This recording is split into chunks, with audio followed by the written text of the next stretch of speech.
Okay, thanks very much, everybody.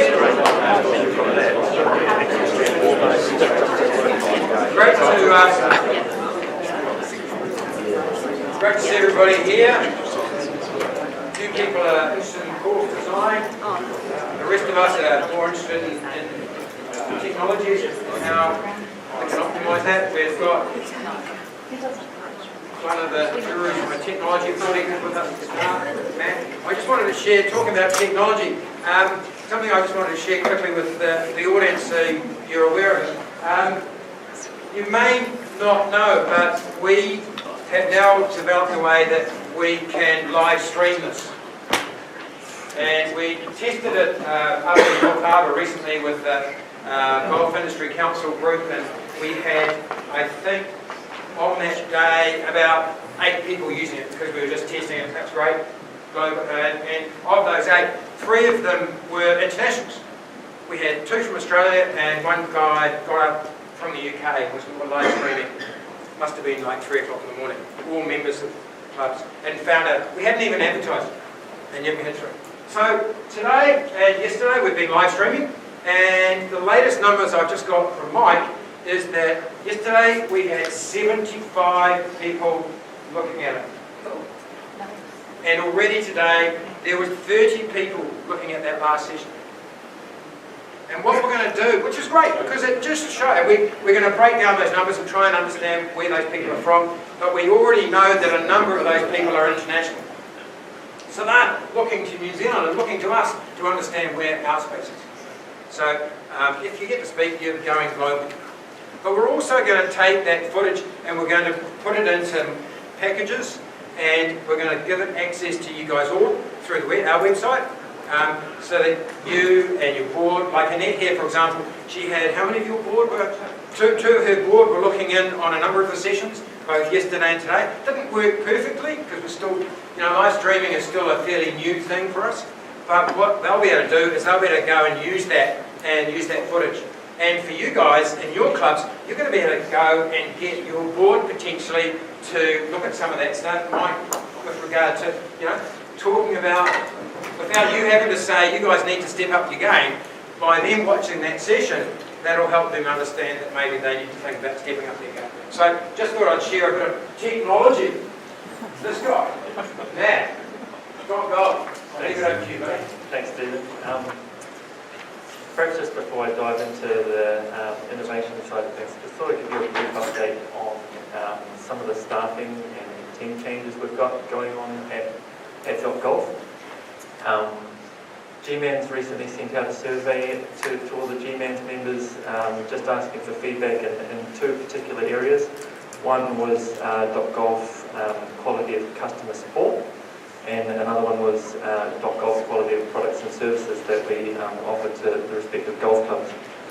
So we met with the GMANZ board just to discuss the results of that survey a little while ago, and overall it was a pretty positive response from everybody, but at the same time, we went through all the feedback and all the comments that people had made, and we recognise there's some areas that we can improve on as well.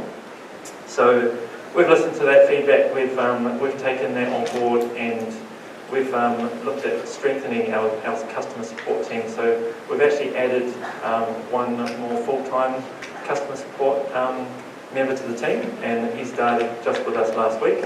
Hopefully he's going to be out here at lunchtime today so people can come and meet some new members of the team. And we've also added another full-time developer who's going to work alongside very closely with that customer support person as well, so and the customer support team. So yeah, we've heard that, and we're really keen to try and strengthen that area of the business. there's 5 sort of key areas that we took away from that survey, and things that we kind of knew about already, but it just solidified for us. One is quicker response times for the increased ticket volumes that are coming through and increased phone calls and things like that. We want to have a quicker turnaround time back to the golf clubs on tickets and answers and things like that. 2 is just in general greater accessibility through phone calls and urgent phone calls at various times of the day. 3, to free up some of our other resources internally. So some of you will have noticed Matt Eagleson's in the room here. He's committed to doing monthly webinars, so freeing up his resource to do some more training, more webinars, more presentations, more site visits and things like that. Improve our communications back to the clubs on feature releases, bug fixes, product enhancements and things like that. And lastly, we're looking at trying to give you guys a platform as well to give you a bit of a voice on the things that you're really interested in, the feature requests that you're keen on, give you a voting platform that you guys can log into and share what you think is most important. Allow us to prioritise as well, hearing your feedback. So those are sort of the 5 key areas that we took away from that survey. So I just wanted to touch on that before we dove into some of the other areas. As I said, some of the guys, some wine bottles down here. Some of the team are coming in at lunchtime today, so please come see them. There's some new faces in our team, there's some new faces out here as well, so come and see us, and we'd love to connect and have a chat and see how we can possibly help your club. A little bit more back on topic with innovation and products and services. There was a brochure that everybody would have received in the registration packs. Have a good look through. I encourage you to have a good look through that. It outlines sort of just the core services that .golf provide to the industry. In there, there's our 4 core products that we talk about, which is golf operations, club websites. There's the membership subscriptions and financial side of things, and then point of sale, member accounts, member loyalty, and functions and events. Just those systems that run across the full suite of the golf club. In this brochure, there's also costs, both setup costs and monthly costs of each of those products. And there's also just an indication of whether you need any hardware or anything like that for any of the products. So have a look through that, and if you, again, got any questions, come and talk to us. Some of the last page talks about some products that we've previously bundled in with those 4 core systems.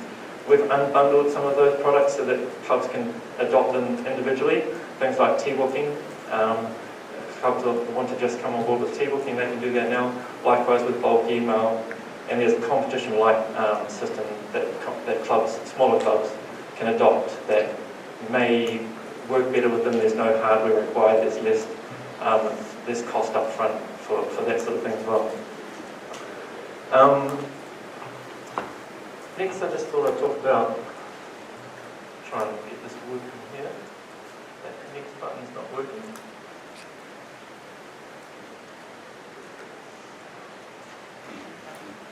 Technology, yeah? Can I just ask what happened to Christchurch? This is not mine, by the way. I'll talk to it anyway. Just something that's coming up in the next couple of weeks. We are looking at rebranding our what's commonly known at the moment as .golf Live and .golf Edge. So the rebrand is going to be called the Clubhouse.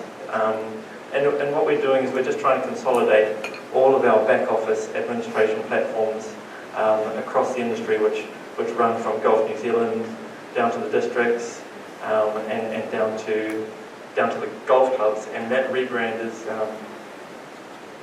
exactly what you're seeing on screen here now. It's the Clubhouse. In general, it's just a facelift. It's a bit of a freshen up. It shouldn't impact any of your users of the system, so they don't need to worry too much about it looking like a totally, completely different system. They'll still be able to get it to all the areas that they're familiar with. So just in general, giving it a fresher brand. So that's going to be released in the next few weeks. Another area that we're looking at releasing potentially this week is a new version of the Golf New Zealand app. We're adding into it, or just over a year ago, we introduced the ability for digital scorecards to be used on a device. That was kind of fast-tracked during the COVID period, and in particular to promote that contactless environment type thing. Since then, we've done a lot of work on that digital scorecard, and we're moving it from the .golf app, and it's moving into the Golf New Zealand app. So that's one key change in there, and there's a few other minor changes. We've got a lot of focus on the app for the future. It's a big area of development for us, and there's a lot of growth. A lot of the younger generation are keen to use a lot of the features that we can build into the app. Some of the things that we're looking to try and add in, some of the exciting developments that we've got coming up are things like a live leaderboard. Club competitions that are being run throughout the week, there'll be a live leaderboard that the members will be able to access on their phone. Is there going to be team events that you'll be able to use within the app? We're looking to try and extend it so clubs can make use of it for club communications. I know that bulk email is one medium at the moment, but sometimes you might just want to send a short snippet as opposed to a big long sloop of an email. These notifications can be really powerful, and we're looking to extend that so that the golf clubs have the ability to try and connect out and share some things such as frost delays, course closures, no carts, or small snippet messages that may feed back into a newsletter or may feed back into an area on the website. That's something we'll try and add into the system as well. There's going to be things like virtual leagues in the future, golf app stats. These are the sorts of things that we're seeing that we're going to try and add into the app just to try and enrich that golfer's experience. Another thing that we've got up on screen here, and we've got some posters out in the stand, is a QR code poster for green fee payments. Now, this is going to be available to all clubs, big or small. Probably more focused or more targeted towards the smaller clubs that may have an honesty box at the moment. We're looking to try and help the clubs replace the risk associated with an honesty box. And also there's a lot of the younger generation that are coming through at the moment that don't have a lot of cash or have any cash, so they're just keen to pay through their device. This is a facility that you can put up on your pro shop window, you can put on the first tee. It's just a poster. People are becoming more and more familiar with QR code scanning with the COVID Tracer app, so just encourage you to have a look at it. Even some of the medium-sized clubs, the bigger clubs, outside of normal business hours, through the later daylight savings hours, this is the sort of thing that you could put up at your club, and people can pay their green fees through this medium.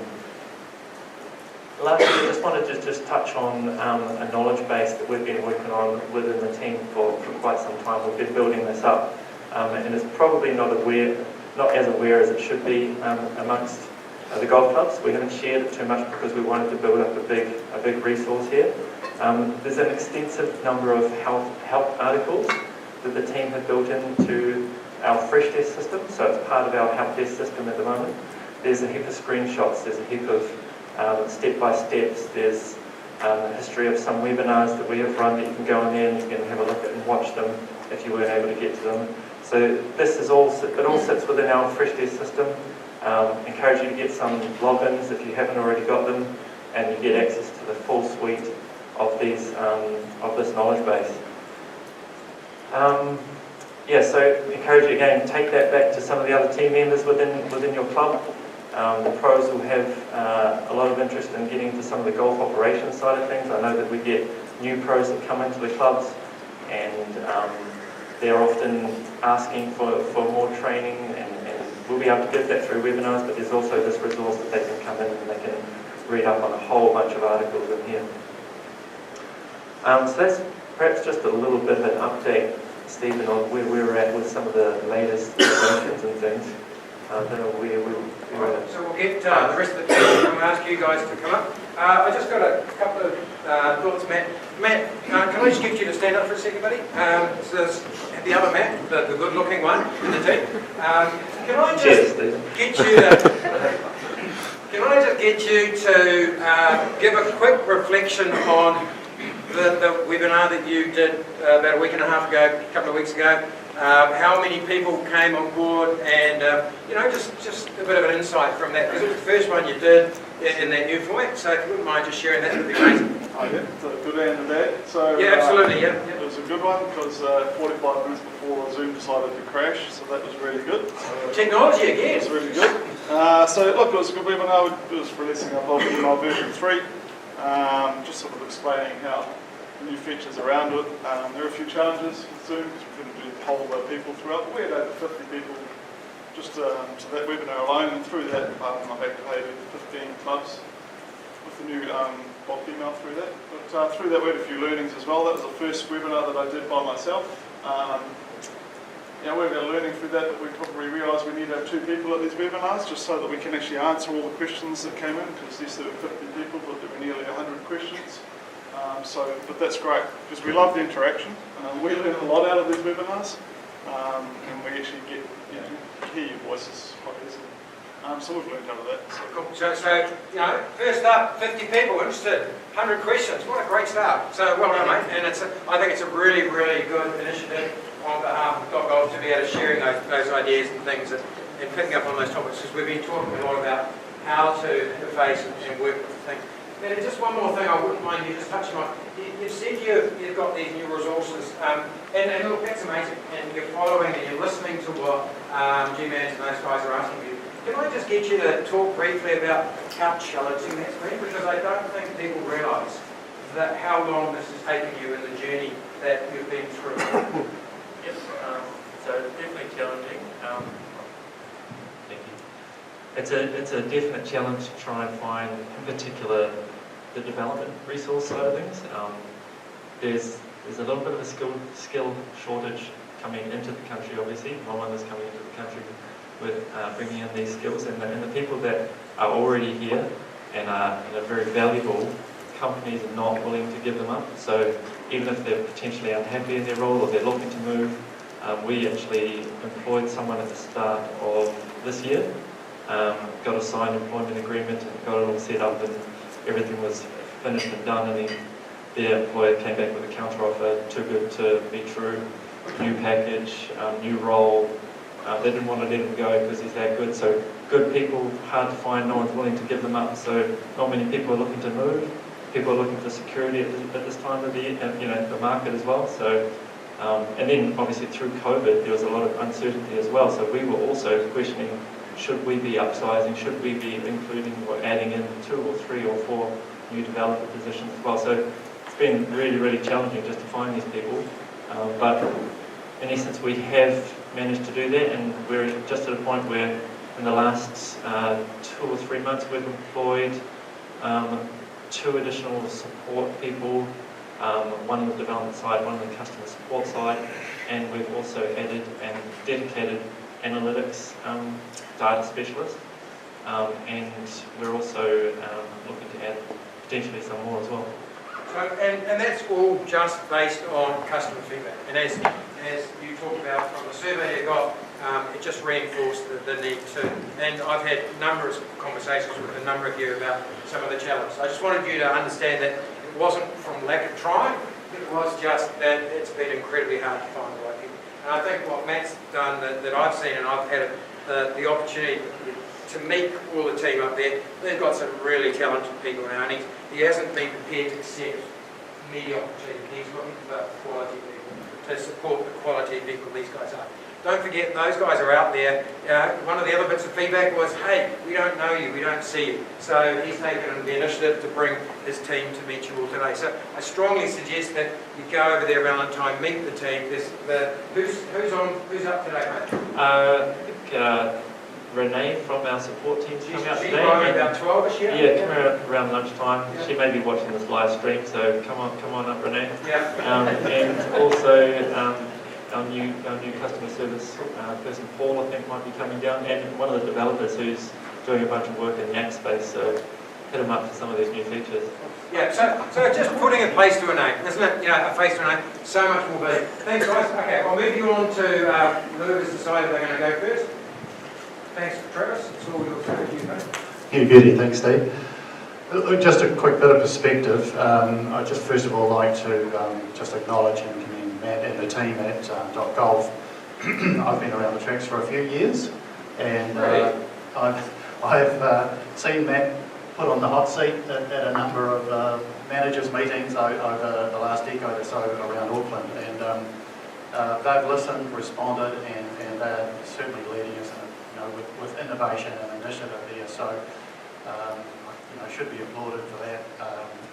Right to the other Matt where he is there, with his webinar on version 3 of emails, those tools which are coming out to us as managers, really, really useful and practical. So I guess I'm trying to put a little bit of perspective. I'm sitting next to Chris here, who's at a club that's also leading and able to utilise some fantastic resources and identify the value, customer value, as Dean said earlier on.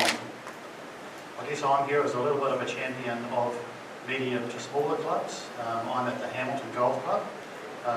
We have about 800 members, but we've got quite an interesting setup. We have an independent and very successful cafe operator, and the same in our pro shop. So we unfortunately don't have the .golf integration through our club. So we're flying blind as far as membership spend and value goes, something that we're definitely working on. But just right down to grassroots, Mark Webb, who's our regional guy from Golf New Zealand, he reminded me a couple of months ago that there are simple tools that we can use at all levels of club management and club size, right down to identifying round frequency, which we've talked about in other sessions, I think, but round frequency and the danger areas, the red flags of member drop-off, and utilising the at-risk email provision that .golf have had. So I just encourage you, even if you're at a almost entry level, as we actually are at Hamilton, there's still some great tools to be utilised for .golf.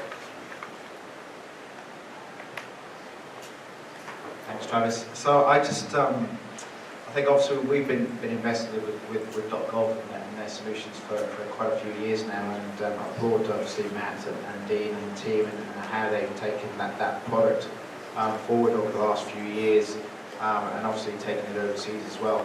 So what I'd like to do is really just to, because obviously we implement the whole solution, so we have the cafe bar and we have the retail shop, and integrate all our systems through membership, etc.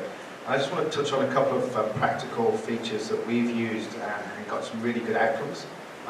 So utilising their accounts and loyalty system in the back end, we obviously have a discount system, and we've made a couple of tweaks over the years. So who in the room here would have an age and length of service discount on their membership? Most clubs operate that sort of thing. So what we did is we had a similar sort of thing. We called it an index 90. So if your age plus your length of service total 90, you've got 50% discount off your subscriptions. So through just going through the back end and actually tracking what that category would spend in the club, we recognised that pretty much 90% of those people spend far way more than what they're receiving in their discount. So during pre-COVID times, when cash is obviously you're watching cash flow, etc., we changed the system so that those members would receive their discount effectively straight onto their house account. Now, well, for the members it doesn't really make any difference because they're still getting the money immediately onto their house account, and they recognise what they spend in the year. For us as a club, the net cost went down from 80-odd thousand a year to 40-odd thousand because the net cost was just simply a cost of the product that we spend in the bar. And that's just one of the practical solutions that you get people spending, what their behaviour, and then applying it to your business. One of the other solutions that we've done. Can I just ask two questions on that? Because I just would like, can you just explain what that's called again and how it works? Okay. Accounts and loyalty? No, the 90. Index 90, yeah. Okay, so we have, for members that have been in the club for X amount of years, and plus their age, if that total is 90, they qualify for a 15% discount. 15, 1-5. Yeah, we thought we said 50, so... No, it was 15. Yeah, George, 15. Okay, that's cool. It used to be 30. Yeah, okay, so 15%, all right. And then can you just touch on why it's more cost effective to put it on the car? You did explain it, but you just the difference between, you know, retail versus wholesale, I suppose. Yeah, so I mean, so subsidy renewals go out, instead of them paying $3,000, they're paying $3,000 less 50%, so you're losing $300 immediately, or $450 immediately. And they might go and choose to spend that somewhere else. But in terms of cash flow, that $450, because most of our members do pay their subscription straight up front, it's straight into your bank account, and then just gets drip fed through the year as and when they use it off their house account. So from a cash point of view, our accounts and loyalty system now sits on the balance sheet at a number that's in 6 figures. So that's what sits in terms of what money that we hold for our members, that they all sits on their house accounts. So instead of getting it from the bank, if you need to borrow from the bank, you effectively have free cash flow. Cool. And then just one more thing, sorry to pick the next one, because I think this is really, really important. So I get $450 rebate on my account throughout the year. Yeah. Instead of getting it in cash so I can go and buy something else, I spend it in your retail place, your retail store, in your shop, and everything. And I'm thinking I'm getting $450 worth of value, but how much does it cost you? Oh, it depends on the product. Yeah, but I mean, if you said it was a bar product, it'd be about 40%. Yeah. 40%. Yeah. That's the cost to you. Yeah. So all of a sudden, instead of giving a person a $450 rebate, you're actually giving them a 40% rebate on $450. They think they're getting $450, and they're not. And when I used to work in the finance industry, and I used to work for Hayden Bank for a number of years, we worked on a really cool model where we were giving away a whole lot of gear. We were giving away lots of sponsorship. Sorry to take you off, this is quite important. From a sponsorship perspective, so we used to give away money all the time for clubs and sports clubs and everything, because we wanted to be in the local community. And then we realised that, hold on, why don't we give away gear for the same value? So we'd say, you get $450 worth of gear, here's the gear. We got our brand out there, and it was only costing us $150. So we could look after so many people. So that's a similar example. Sorry. Yeah, no. So just one other practical solution that we've implemented, and similar sort of thing in the accounts and loyalty section. You can set up different levels of discount for individual product categories within the hospital section. So what we did last year, we did the analysis of where people spent their money, what prices they were paying, because we have the 2-level pricing for members and non-members. And did some market analysis as to what the non-member pricing was outside of the club. And we found that even non-members were getting quite a significant reduction in terms of the price they were paying for a pint of Asahi, etc. So what we did, in looking at all the analysis of where people spend, how many volumes we were doing through the year, we increased the rebate that members received for their Asahi. So currently in the beer categories at our golf club, they get 25% loyalty rebate. So essentially all we did, their pricing virtually stayed the same, went up a couple of cents just for CPI, but the non-members price went up significantly and is now much more, still slightly below market values, but essentially we'll get at least $1.50 more through non-members buying Asahi. And because of the system that we operate, we can look at each category. We look at wine differently. Wine set at 20%. Other bar products are set at 15%, and I think food set at 15%. But we're able to manipulate those items to get a better value for the club. So just to add a couple more things as well.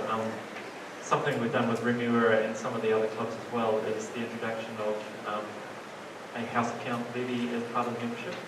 So members will pay, let's say, $1,000 for a membership, but included in that might be $150 of food and beverage. So members see that value immediately, and that's all integrated across. We look at the tech side of things, so we try and make that as integrated as possible. So when this $150 goes onto the subscription payment, it's already sitting in Xero and Chris's ledger into the corresponding chart account for your member accounts and loyalty and things like that. So There's also, Chris talked about how you can apply the different levels of loyalty across the product. You can go down to category membership level as well. So trying to add value and trying to give more value to those full playing members, those more, I guess, more loyal members, using it a lot more. And then the limited members may get a slightly different loyalty rate. So there's a lot of flexibility to apply different sort of calculations to different areas. Hey Chris, do you want to talk about your tech journey with the driving range? Yeah, sure. So obviously, I mean, hopefully everybody's seen the video of the new driving range, and if you haven't, please just jump onto Facebook and have a look. So we're over 40,000 views for it. But we've been on this particular journey with the driving range and stuck to how to invest into, I suppose, non-traditional revenue for the club. And the driving range was a particular opportunity for that. And in terms of technology, once we switched on the top tracer technology and implemented that, usage just went through the roof. The uptake in people frequenting the range was just exponential. I mean, it was just. And prior to this, one of the interesting things is we had the data from Top Tracer. So when I was building the business case to actually implement the system, the numbers were still staggering in terms of what they were projected to do. My finance committee would not believe it. It took me months for them to actually believe, to get over the line, that it would exponentially just grow as it did. And actually, we undervalued it initially in that first instance. And it's just technology. What we see so far with technology is particularly younger agent and even older agent, they get instant feedback on how they hit the ball, what they're doing, instant response, and the gamification of golf and how it's changing the game is just bringing in new audiences. From a data point of view, we track the number of golf balls every single day. So the whole system responds to, and we get a dashboard, it's on live all the time. We can track how many golf balls are actually hit every single day by the hour. We know exactly how many balls in each different game mode, how many balls are actually hit per hour, and allows us then to tweak our pricing. So initially, we used to do the 100 balls, 50 balls, 25 balls. But we had the data that said that actually through Top Tracer, we needed to adjust our pricing model because people are engaged with the screens and technology and get the instant feedback, it actually slows down how many golf balls they're going to be hitting per hour. So when you're building a business case based on dollars per hour, etc., and how many people are going to be going through, we actually changed our pricing. So we dropped our large baskets down to 75 balls, which is just under an hour. And kept the prices the same, and usage just went through the roof. And so what we found is in those first 3 years of learning all the existing driving range, we then built a business case for the new driving range and tested that model. Similar sort of skepticism from the finance committee and from the boards that the numbers that were projected to do, it's difficult to get over the line. But eventually we did, and the numbers were already proven to be probably undercooked as well. So. And maybe could you just touch a little bit about that new range and how it's more of an all experience, all entertainment? Yeah, sure. So the facility's been built purposely to be multifunctional. We operate in two zones at the moment. Upper level is determined as being sort of the golf performance zone. We've got a fitting studio going in there, more for golf practice. It's all time-based now, so no more booking of balls, no more 100 balls, 50 balls, 75 balls, you just book by time. It's all online booking. Downstairs is what we call social golf, and a place where we do functional events. But this is booked similarly by time, but it's up to 4 to 6 people per bay. So to give you an idea in terms of pricing downstairs is currently, I think it's just under, it's $100 for 90 minutes per bay. And when you think that previously the driving range we would be doing one bay for $16. So you can see where the numbers are. What we've learned so far in the first 4 weeks is that we underestimated the casual food and beverage usage. So when people are frequenting both up and down, because we service it now with the team and we have all the menus and food and beverage, we are getting nearly double food and beverage revenue on top of the golf revenue. And that's just what we learned in the first 4 weeks. But what's what's really interesting is the types of people that are coming to the facility. They're non-members predominantly, although member usage has gone up a bit. And what's really interesting is golf's always got this intimidation factor, in trying to attract people to the game and get onto the golf course and to take up the game. It's a hard game unless you picked it up when you were a junior. But what we've seen so far in the early days is that people are coming to the range, that they're really comfortable in the environment and are happy to pick up the club. Anybody is happy to pick up the club and give it a go. There's no intimidation whatsoever. And it's a completely diverse and inclusive environment. Age, stage, ethnicity is a complete broad section. And if anybody that knows my club know where we're located and where it was probably 10, 12 years ago, I think this different group of people coming through the club and using the facilities is just a real shift. And I suppose one thing that really heartens me is just having this new audience, seeing them engaged with the game and taking up the game and loving it. They absolutely love it. Knows that we're in a really good space. So if we can reach out to new audiences, new people, just like the simulator that we have just outside here, they're perfect fit to sit alongside a clubhouse and a bar. Food and beverage will just go through the roof. But you're bringing new people into the club. You're breaking down those barriers and reducing down that intimidation factor. And they will get onto the golf course as well. We did a winter twilight. Sorry, I'm speaking a bit too much. We did a winter twilight to test some of the concepts. And this is just some of that journey. So we had non-members come to winter twilight on the driving range. Cold winter Thursday night. They were having pizzas, beers. They did this all winter.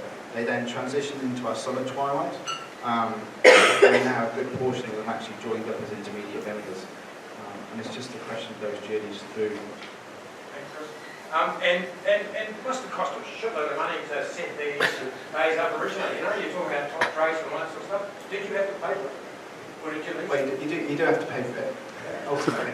But looking back, initially the model you went down was a lease model. It's for top trace. It's a lease model. You pay a price per bay per month.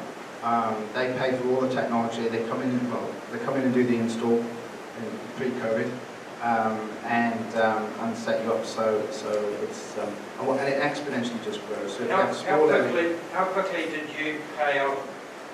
How quickly was it generate enough money to pay off your lease fee? Those numbers. In terms of the leasing of the top tracer system, it's just immediate. So, some of the case studies show that some of the ranges that put into the UK, I think within the first 3 days, they got enough money to cover the costs of the top tracer system. Okay, we'll leave it there. But we won't get, we're talking about technology and innovations and new ways of playing in the session later on. We're going to dive back into technology. I'll come back to your question, Rolly, for the panel at the end. But what I'd like you to do now is given what you've just heard, you've probably got some questions. So let's just have a bit of a conversation in your groups about what things resonate with that. Is there anything you'd like to know more about that maybe the table can help you with, or any questions you've got from the table that you want to share with these guys? So rather than just have 2 or 3 questions from random people, like Richard, what we're going to do is we're going to, not you're random of course Richard, but that's okay, but what we're going to do is we're going to pick, some topic questions that you might have from the table that are similar. So a couple of minutes on that, guys. Get into conversation. What have you learned? What are the questions you've got? How do we approach these guys? Thanks very much. Thanks.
thoughts you want to share?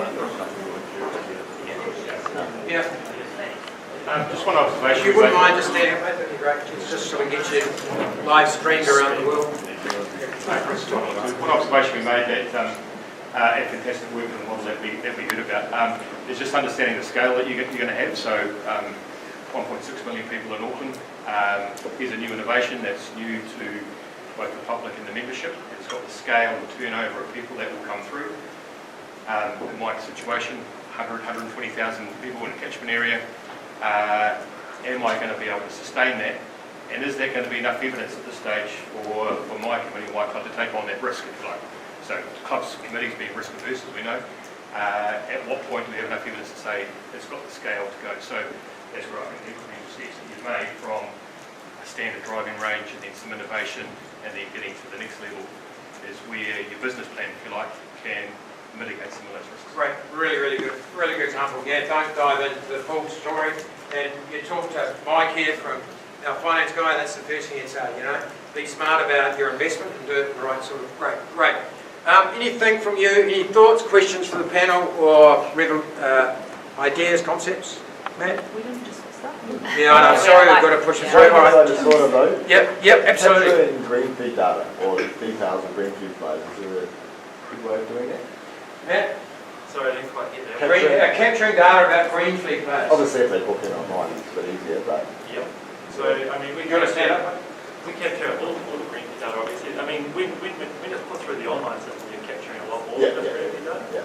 That's why we try and encourage that pathway, because you're capturing their contact details, you're capturing the email address, and actually through the bulk email platform, you can actually mark it out to these clubs, which a lot of the members, which a lot of clubs don't actively do. So can you just explain that in English? So anyone that is booking online, we are capturing their contact details, and that backs into the bulk email system. So if you want to email out to anyone who's booked online at your club and paid a green fee over the last X number of months or over the last year that might have paid at your club 2 or 3 or 4 or 5 times, you might want to send them out something to say, hey look, did you know we've got some sort of membership offering that aligns with how much you come to play at our club. So we capture all that information and that's available for you to segment out through the bulk email system. Yeah, it's just a challenge of doing the ones that ring up or whatever that you actually take it, but that's not your problem. Yeah, and that's a process thing, right? But we encourage you to try and do that so you can take benefits of that side of it. So can I just ask, if you've got a phone call rather than someone going in, then the club can go in and fill in the information, presumably? You can, it's just a little bit more manual, and what Of we've course. found in the past is, generally speaking, it doesn't get captured. We've heard the stories about boards trying to force upon pros that everybody that walks through must have email address captured, phone captured, and in reality it's impossible for people to do that. So we'll try and use the... So just going back to Matt's question, I suppose, Matt's question, sorry? Sorry, apologies for that. Has anyone else got any insights or ideas around that? So anyone doing anything different around capturing the data from your club for those green fees that aren't registering online to help? Yeah? Yeah, at Helensville, Sandy? Sandy from Helensville, we did it for a while and we do it again off and on, where we capture phone numbers and email addresses on the basis that they're going into a draw to win a round of golf for 4 people. And when we send out we consciously do a draw, send out the results to everyone, and normally we put in some runner-up prizes of rounds of golf for 2 or rounds of golf for 1. And then we include in that, do you want to be included in additional mail-outs that we may have on a basis that they opt out. And yes, it's manual, but people are very willing to fill in the slip on the basis that they know that they're going on a draw to win a round of golf for 4 people. So just an idea that has worked for us and may work for other clubs. Right. So a combination of using technology, a bit of old school pen and paper stuff, but some ideas and thoughts. Over here, any thoughts, insights, questions for the group, for the panelists? Nothing? Probably one for Chris. Chris, just did you have any with setting up the new range?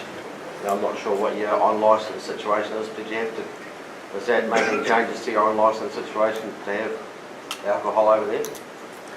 Yeah, so part of the process of setting up a new facility was changing the footprint of the on licence. So we engaged a consultant and went through the process because our on licence did need to be renewed anyway, it was coming up for renewal. And essentially we've expanded the footprint, put up some more fencing and stuff, so we've expanded the footprint, which includes all that area and the courtyard and all the way in the courtyard as well. So yeah. It was pretty straightforward through the It consultant. was actually, yeah. Excellent. Down, take it in. Any thoughts, insights, questions? Peter? Peter from Arawa here. The only thing we looked at was green fee payments, which Matt had shown us. Based straight up on Google, and we're going to go and have a look at the shop, and it's going to be a good option for either honesty boxes or when the road's low. Just to maybe elaborate a little bit more on that. Just in terms of how that works. So the process is someone will come up, they'll scan the QR code, the club's green fees will be preloaded into the system, so they will land on a page where they will be able to select whether they're playing 9 holes, 18 holes, whether they're a junior, etc. They'll be all the club's base green fees. And set by you, set by you. Yeah, they'll continue. You'll again capture some details around email address, contact details, and then they will pay on the phone. So that's the process. You don't even need an app. You can do it through the app, but you don't even need the app. You can just scan the QR code. And you get a scorecard. And at the end, So it does capture the details. It does capture the detail. Yep. And the name. Yep. And so upon completion of that green fee payment, you do actually get a activation code, which they can use for a digital scorecard.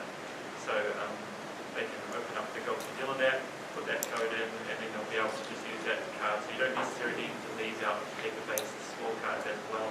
Normally they put them afterwards, right? They can just use it through the app. So what was that, Dave? And put the cards afterwards. Yep. Encourage people to use the Yep. digital. Just set, yep. Bring the cards later on. And, okay, so that sounds really expensive. How much is it going to cost me? So at the moment, there's no upfront costs. It's available to all clubs, so all clubs can use it.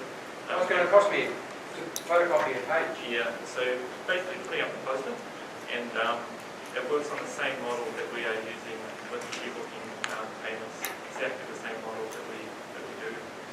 95% goes back to the golfer. Yeah, so how long is it going to take me? A month to get it? No, you need to get it next week. Yep. And how quickly can I find out how many people have been on course today and how many? Yeah, so there'll be reports that you'll be able to access that will show you who the people that have scanned, who have gone on course, and who have paid, and you'll be getting a monthly audit or report that comes through every week when the green fee payments are paid across the golf club. Fantastic. Yep, sorry, you had a question down there?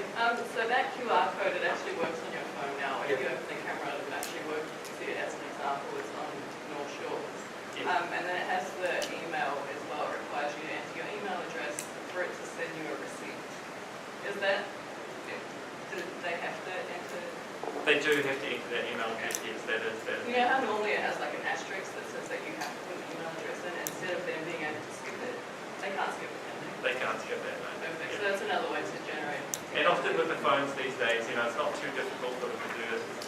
Well, It's all pre-populated, the email address, your name, everything like that. They're not typing it in. The phone's got it all pre-populated based on. People are a lot more familiar with QR codes now as well as the codes. So they'll see a QR code, they know somewhat more people know how to use it. And Absolutely, yeah. Dave? What about the smaller clubs that may not be paying for the .com software yet? Can they use that? Yeah, so every club can use that. That's available to all clubs, whether you've got some systems or not. I mean, every golf club has got access to a base level service offering that every club gets through Golf and through their affiliation with Golf New Zealand. So it's just a part of that. Cool. All right, look, we could ask, we spend a lot of time talking about that. I just want him to just share some thoughts he's got around analytics.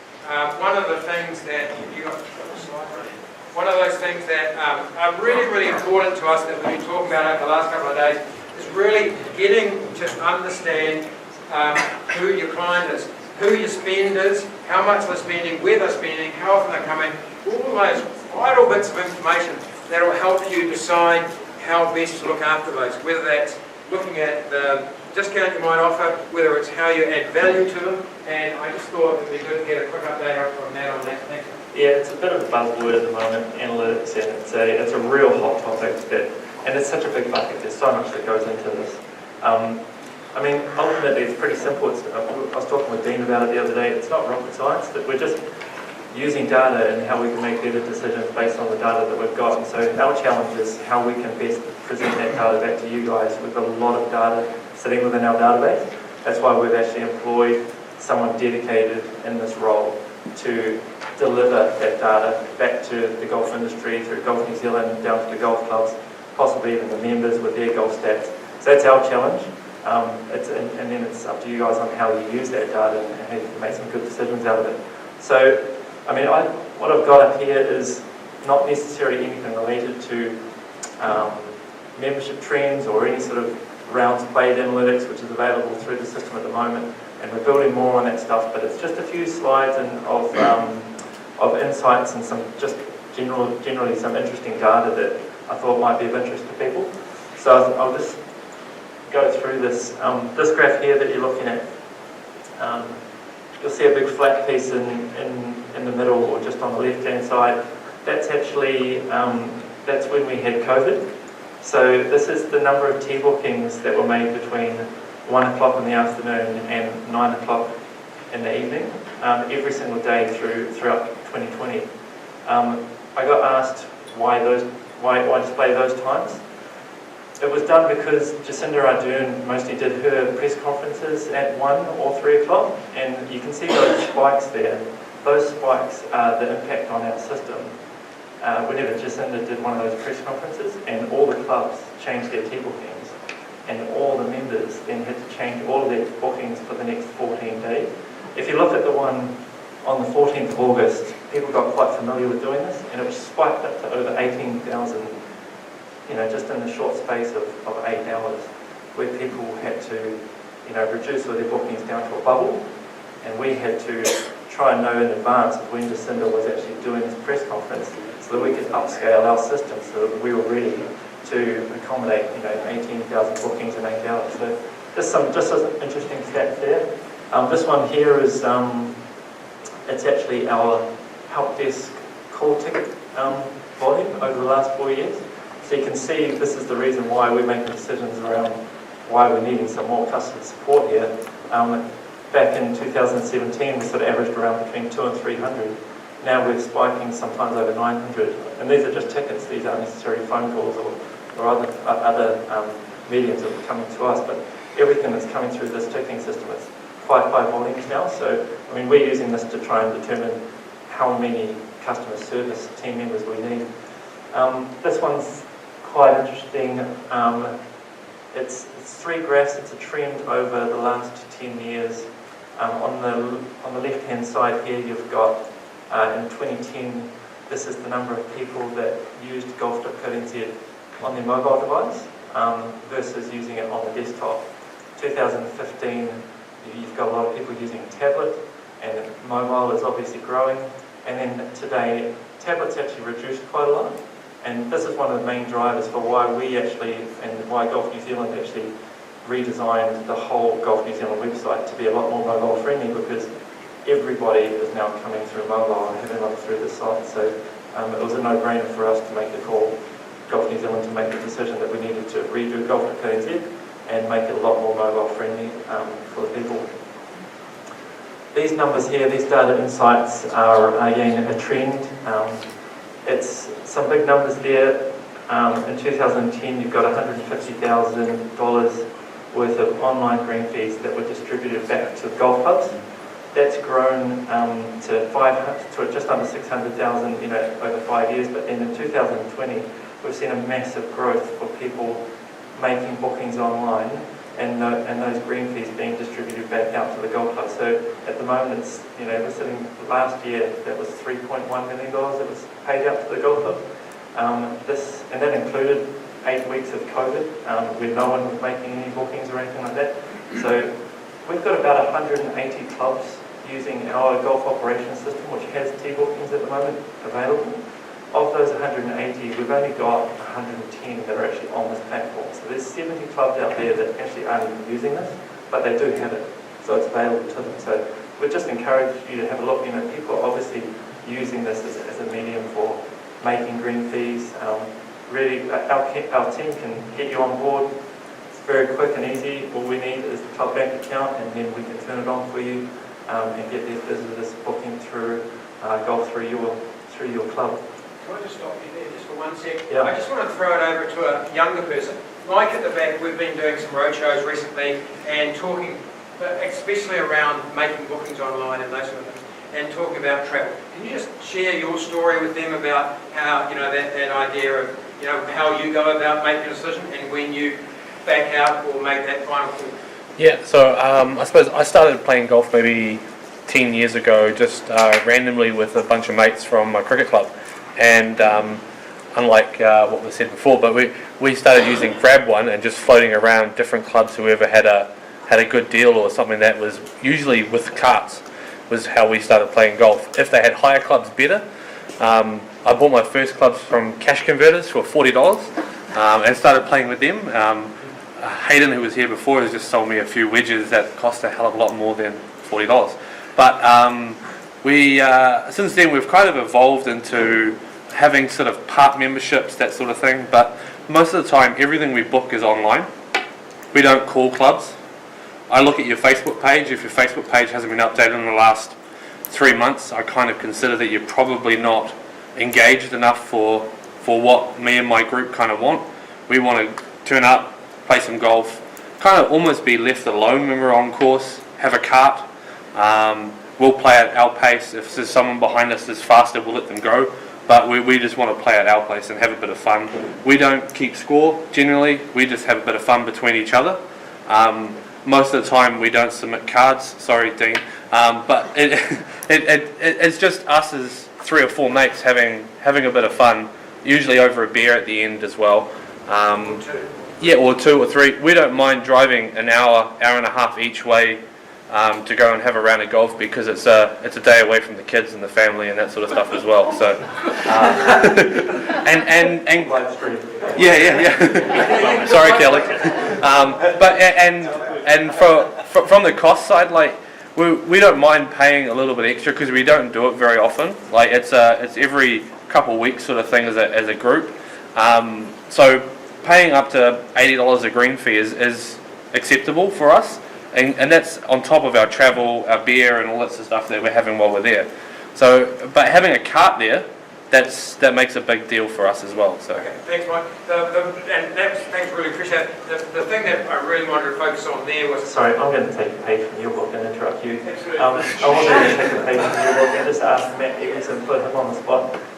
Matt, do you want to just share with the group how you use the T-booking system from an end user perspective and a golfer perspective as well? You told me the other day it was interesting. I don't play anywhere that I can't book online. Yeah. Because I want to guarantee my tee time. So what do you do? Like when you play online, when you're looking to play, what are you going to do? I'm going on golf.co.nz. I'm booking, playing. I haven't rung or emailed a club about a tee booking in probably 10, 15 years. And I think that's the message I wanted to give Mike. That might resonate with me. The people that are playing golf today don't want to ring the club. They want to be able to make a booking. And one of the things that was fascinating when I was down at Geraldine is when they went to that system, they got a lot more bookings because people are planning their trips. And they want to know that they can get on the course. And they don't have to ring up and say, come play tomorrow, it's club day, bugger off. They want to know exactly when their bookings are. Yeah. You can only book 2 weeks in advance. Yeah, true, but at least it's a start. Better than nothing. Yeah, Okay. if you're planning a trip, Oh, yeah, sure, yeah. it's right. Some clubs actually have their tee sheet up there 1 year in advance. So you can actually put it up there and look. Yep, I mean, totally up to the club obviously, but some clubs want to put a lot more tee times up there, a lot further advance. Have to manage it quite carefully, but they do it. I'll just quickly flick through the last couple of slides. The numbers that we're seeing down the bottom left there is the total number of scores that we have in our database. So currently 63 million or 64 million scores, and the number of competitions that have actually been loaded into our database, which, interesting stat in 2020, that's over 2,000 competitions that are getting run every week amongst the golf clubs. Again, taking into account COVID, where pretty much no one was running competitions for 2 months. So really heavy system around competitions and results and things like that. This this number is a really interesting number internally more so than anything else. That's 991,000 lines of code that we've got that make up the clubhouse. So our developers have pumped in that amount of effort to that system, and there's about 550,000 lines of code in the club website solution. This number here is a little bit more somber. It's the old golf.co.nz system that we had to put in the bin of 536,000 lines of code that we had to sort of just shelve while we built the new one. But and then the last one here that we've got is just some stats from 2020. 54 million page hits were hit on golf.co.nz every single day. That equates to about 150,000 every day. So just some interesting stats and numbers and figures that we thought we might share. But this is, we're looking to create a analytics platform that is, our goal is to deliver something similar to this. Back to the golf clubs. Obviously Golf New Zealand are keen to get some of these stats and figures as well. The districts are keen to get some stats and figures, the golf clubs are as well. The last slide that I've got up here is an interesting one. That's actually the .golf system heartbeat. We've got about 50 graphs like this that we're actively using for monitoring our systems as they're going throughout the day. We've got alarms that run off this, and there's a million different graphs and performance monitoring metrics that we are applying across all the different systems that we use regularly on every single day. So yeah, that's just a little bit of an update on some stats and analytics, but open up to you to more questions. Or Thanks, Matt. We've got a few more minutes. Just a couple of questions on Matt down the back there. Yeah, I was just wondering, is the new version of the clubhouse you're talking about being app and user friendly, is it going to be mobile friendly for the administrators to use as well? The new version of the back office administration system? At the moment, yeah, this is... At the moment, it is not mobile friendly. We're not, at the moment, predominantly, again, the usage that's happening on that system is at the moment mostly desktop, purely because it's a back office system. Not many people are using it on mobile. We realise that there are some components of that are being used on mobile, and we've had some talks with some of the supers about some areas that they might actually want to have mobile optimised, and that's around the opening of courses and whether it's going to be open to carts and whether it's going to be course cancelled or anything like that. There's an area of the system that they would like that to be mobile because they're out there on the course making these decisions and they want that to be quite nice and easy for that. So we're working on it, but at the moment it is mostly desktop. Yep. Apps, you said that you're moving some features into New Zealand Golf. Is there a point having two separate apps or would it be It's a really good question. We've had that a lot recently. So there's two apps. There's a lot of history behind the reason why there's two apps, but generally speaking, the .golf app is a payment gateway app for T-booking, and the clubs that are using T-booking. The Golf New Zealand app is for all clubs, all members, doesn't have any payment gateway associated with it at the moment. The .golf app also allows guests to come in without actually needing a login. At the moment, Golf New Zealand, the visitors and non-members, Golf New Zealand requires that membership number and affiliation login and password to get in. So there's a couple of reasons there, but eventually I think those two apps will merge. But not I think, eventually they will merge, yes. I think they'll eventually merge.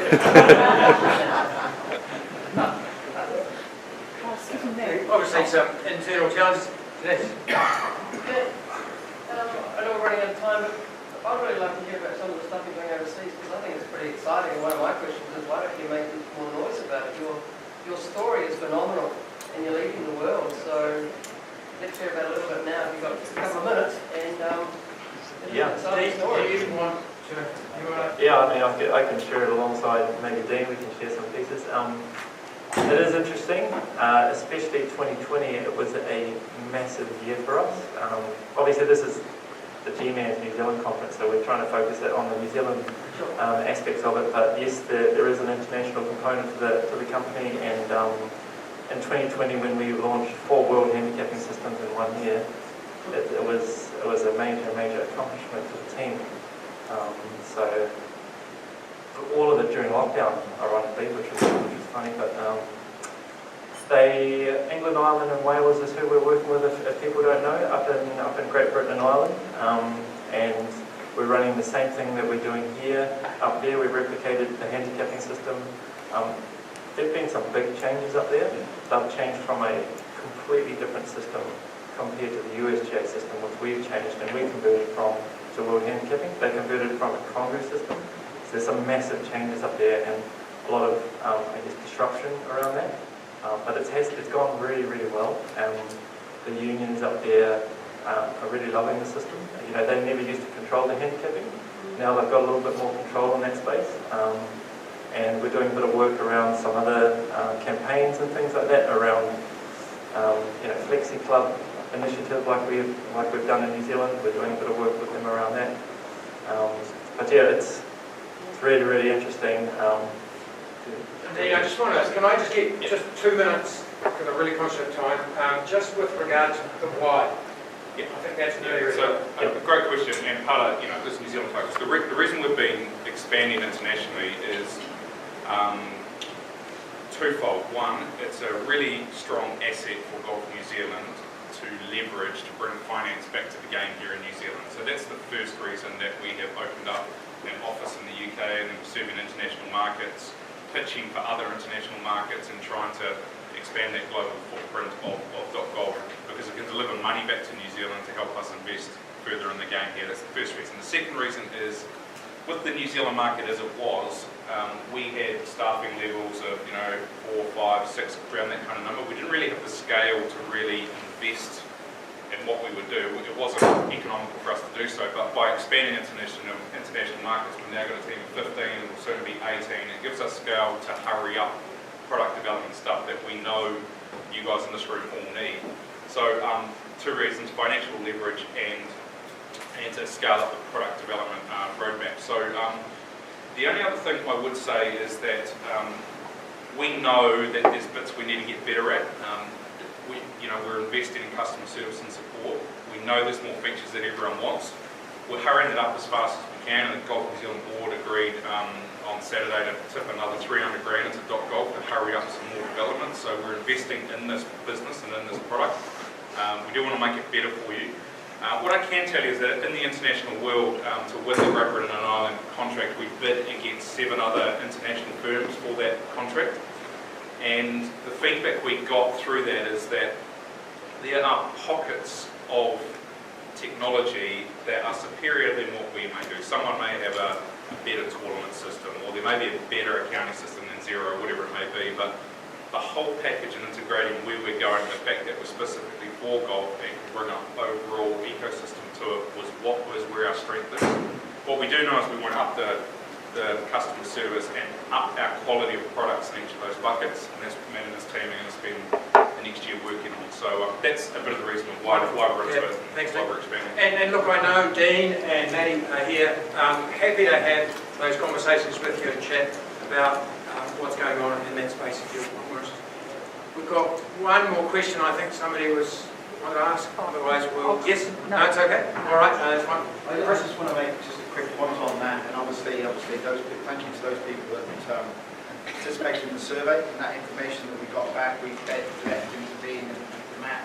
And it wasn't a survey to actually say this is what you're doing wrong. This is just really trying to get some constructed information through us as a conduit into golf and stuff, where they're development. We will be continuing to do that information for other things and items in the survey.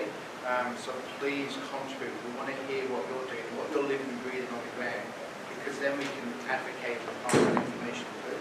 And that's what we want to just channel that and make sure that it's effective. So when they're looking at investment decisions, it's going into the right places to suit your needs. So. Can I just ask one more question? Does .golf intend on piloting golf going paperless international? Paperless as a digital scorecard? Yes. So I think we're going to, that's a conversation we might have to leave. I'm just conscious, maybe you guys can have that conversation.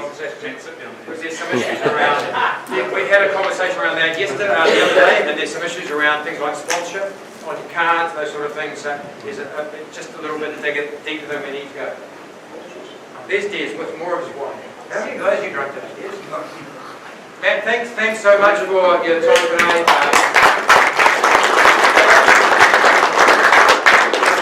Right, 2-minute break into the next session. We're looking at the future. We're looking at the different